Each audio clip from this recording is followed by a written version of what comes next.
it coming. Because we live under the spectre and the shadow of the Islamic Revolution in 1979, everyone seems to see Khomeini around the corner, as if in Egypt there's a Khomeini waiting to pounce, and that this is some sort of Islamic awakening. In fact, there's no evidence of this at all. I mean, if you look at on the ground and if you look at social discontent, the problems are very basic. They're very simple. People simply want accountability. They're not interested in these ideologies.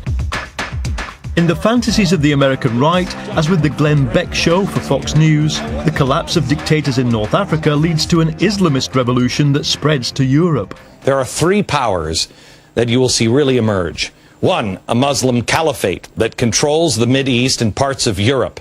In the fantasies of the left, it's the secular revolution for social justice that spreads not just to Europe, but the USA. David Cameron will make you smile. Let's do this Tunisian style. From social psychology to military theory to computer hacking, one idea has become a modern truism, that the swarm defeats the hierarchy, that the network of connected individuals can do what the old forms of collective action never did. And these events are effectively a test bed for that idea. If this is just phase one of the revolution, phase two could see, as in Iran in 1979, the forces of Islam, militarism and leftism on a collision course. We are now entering phase two of the Egyptian revolution. No political revolution can ever happen without social liberation. And part of this social liberation is ending all forms of exploitation that we have in our society, in the sphere of economics, in the sphere of gender, in the sphere of minority rights, in every single sphere that we have. But the protesters were... We may remember this springtime of the Arab world as the beginning of something much more complex. 30 years of rule. Well, Hisham Attar and Gigi Ibrahim are still with us, and we're also joined now by the historian Simon Schama, who's here, and Francis Fukuyama, the American philosopher and author of, among other works, The End of History. Francis Fukuyama, do you see this as a very big moment, a turning point in history? Oh, absolutely. I think that this represents the mobilization of Arab societies, and there's not going to be any going back from this. This really is a 1989 type of moment, even if in the short run it's defeated. I think the fact that society has shown that it can mobilize to this extent based on, I think, really the fact that it's much more modern and open to the outside world is something that Arab rulers are going to have to deal with from now on. So I think it's very significant. Simon Schama? Oh yeah, I mean, Francis is right, there's no doubt at all. It's an extraordinary liberation in every possible way, and we've got very accustomed, I think, actually, those of us my age, to give revolutions a dirty name. Stalinism did that, Tiananmen Square did that. The old 19th century dream of a springtime of peoples, actually, where a nation can be reborn as a citizenry, really, a community of citizens, seemed to be an impossible fantasy. And one of the most inspiring and stirring things, actually, about, in the Middle East of all places, one shouldn't be saying that, I know, but it was a surprise to everyone, is to see this happen now. And I agree, there's no going back. It scrambled all the cliches. Francis Fukuyama, is it wider even in the Middle East? I mean, in other words, will people in China, for example, or other countries be looking at this thinking, hold on a minute, we could do this too? Oh, I'm sure that they're going to be thinking about that, and the Chinese have already reacted by trying to cut off information from the Middle East getting to their citizens, and in fact they control the internet much more tightly than the regimes in Egypt and Tunisia did. So I think that they're quite aware of this threat to themselves. They've also, I think, been much more successful than these Arab regimes in actually providing employment and some economic opportunity to their citizens, and so they could diffuse a lot of the anger. But, the same thing is going on in all of these authoritarian countries. You have people whose dignity, like that vegetable seller that set the whole thing off in Tunisia, whose dignity is simply trashed by a state that's arrogant and unresponsive. And I think that's a pretty universal, anger against that is a pretty universal feeling. There are obviously no rules, and you said, it could be, there's all kinds of historical parallels we could draw.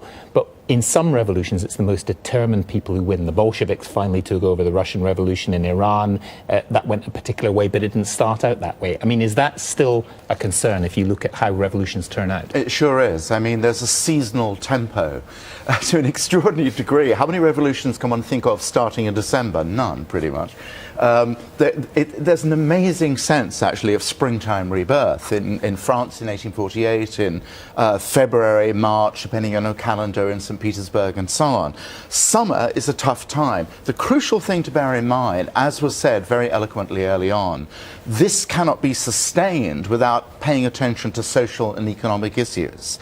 And of course, a lot of what motivates people right now, especially since, lest we miss the point, there is a huge spike in food prices, creating great trouble. So the revolutionary moment presupposes this wonderful but unrealistic optimism that votes and liberty will put food on the table. But it doesn't. Guess what? It doesn't. And when the sort of disillusionment happens, that a moment of constitutional euphoria, this kind of brotherhood, is actually not making anyone's life materially better, is the danger when the hard men drive guns and tanks through the division. I'll come back to that in a second. I just want to bring in Gigi Ibrahim now, and just that question that we raised there, which is the social media, the new social media. I mean, was that really useful for you in organising yourselves and in knowing that you're not alone? It's all about the right to information. I mean, we look at our state media and our press that's very censored, very biased, pretty much, a lying machine that only, gives information that the government approves of, which is not necessarily the truth of what's happening in the ground and across borders. So the social media played a huge role in getting information out and connecting with people to let them know about the protests and the social movements happening, and also get information in like out of Tunisia or something, or somewhere where the state TV and the state media is not necessarily viewing. Francis Fukuyama, I take it that the state apparatus, however, has also heard of Twitter and Facebook, and in various countries is able to have a look at that too. Well, that's right. I think there's been this interactive process where there's been learning on both sides. So to the extent that pro-democracy forces use it, authoritarian governments like that of China, Syria, other places have figured out how to block access. And in some sense, it sometimes creates great vulnerabilities. If you can torture somebody and get their Facebook password, then you found all their friends and you can roll those people up as well. So it's a process that's going to go on. I think in the end it's good for democracy, but it's something that will continue to evolve. Hisham Attar, you suggested earlier in our conversation almost that the Arab psyche had changed in a way. You said that you used to know what you would do at every moment of the day, and now this doubt, this uncertainty is actually a good thing. I mean, do you think it's really that profound that people all over are thinking, we have choices now that we never had before? Absolutely. All right, it's very, I mean, I sense something even more than that. I sense that people feel they're rediscovering what it means to be Arabic. They're proud of being Arabic, but proud for all the right reasons. It's sort of a quiet, generous pride rather than, the pride of somebody who is in a difficult place, And so that I think is profound. To the extent, I would go, particularly for Libyans, the voices of the people I know well has changed. It's as if that some sort of grip was on their throat, and that's gone. And they sound clearer to me, And that's, it's a very, very deep feeling in Libya. But do you take Simon's point that, look, that doesn't put food on the table? It may be great, but, you've got many months ahead of trying to sort out how you do things, and simple things like intelligent graduates in Egypt or in Tunisia who can't make a living because they can't get a job. That's not going to go away. I think the thing is that the sense I get from the people that I am in touch with in Libya, let's say specifically because of what's happening now, I get the sense that they own it. They are not expecting some leadership that is going to hand them all of this utopian kind of demands, right? There is no leadership at the moment. There is people who are cleaning, people are cleaning the streets, they're building clinics, and taking care of the town.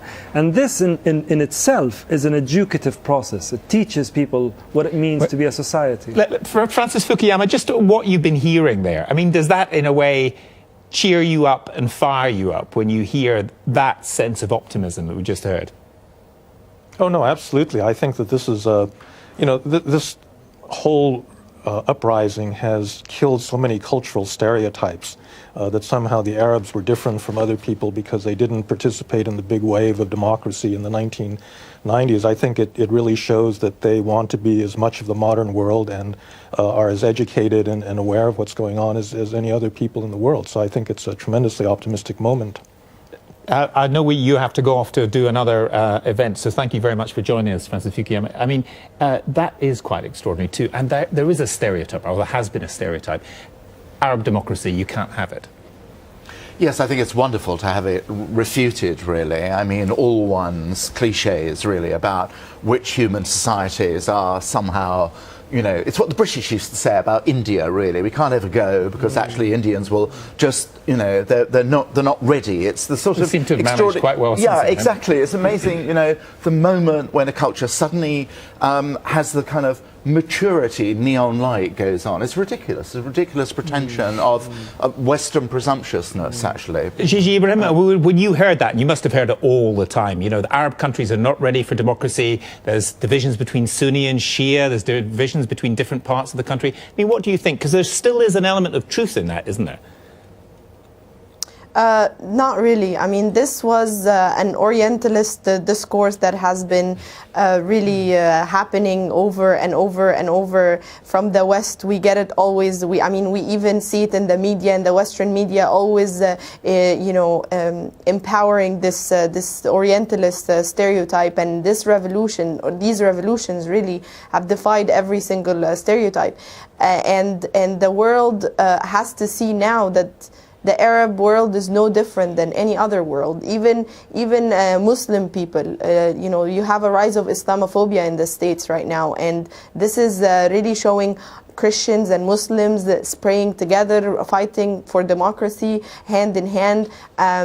So absolutely, I see that this will change the whole image of the Arab world, and it's definitely for the good. Has it changed also the image that you need a big man to run a difficult country because otherwise there'll be chaos? Yes, I think it's a call for all of us to be more mature, the Arabs and the world, to be more mature about what society is and what society can do.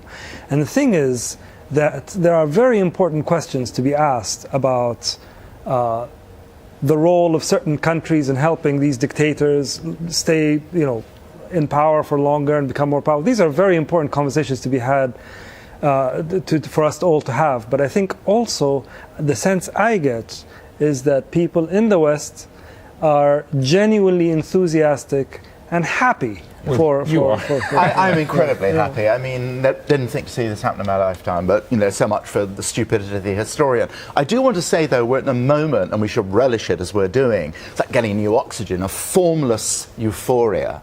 We have to think soon enough about power.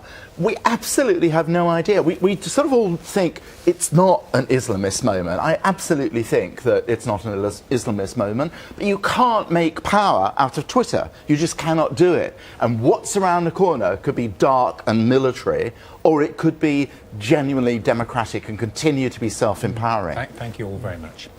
And that's all from this Newsnight special programme on the revolutions of 2011. Given what we've heard tonight, these revolutions have a long way to go. I'll be back at 10:30 tonight on BBC Two with the latest on the battle for control inside Libya and also the impact that soaring oil prices could have on the economy. For now, goodbye.